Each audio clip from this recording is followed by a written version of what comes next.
Здравствуйте, ребята! А сегодня мы с вами будем делать оленей.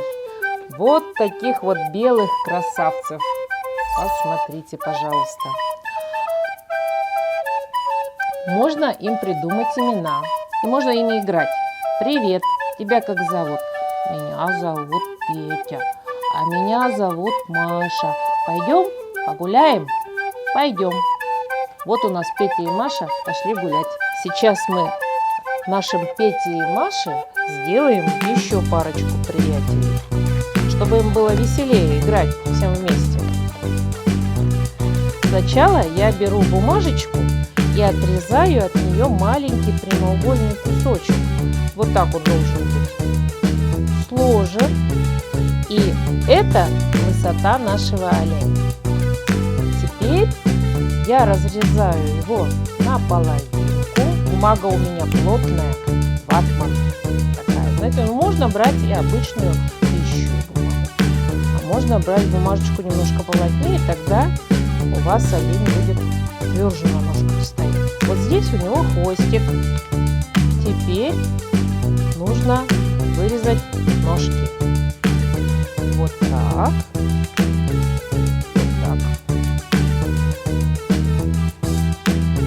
А тут у нас будет голова. На голове есть ухо, чтобы лучше слышать, когда к стаду оленей волки подбираются. Вот такое большое ушко у него здесь. А вот из этой части я сделаю рога.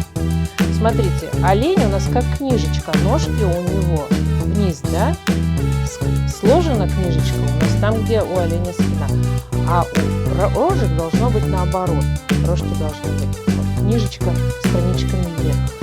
И я вырезаю рожки. Здесь у нас будет маленькая веточка, на которой два отросточка.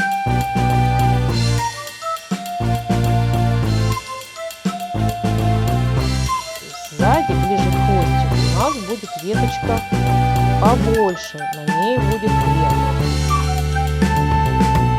Теперь самое интересное начинается, когда я рожки уже вырезала. Как мы их будем на этого оленя крепить? Уши вверх поднимаем. Так, вот у нас уже отдельно рожки и отдельно олень. Теперь я ему сделаю такой небольшой надрез над ушкой. Наклоню немного ему голову, оленя за ножку и рожки вверх.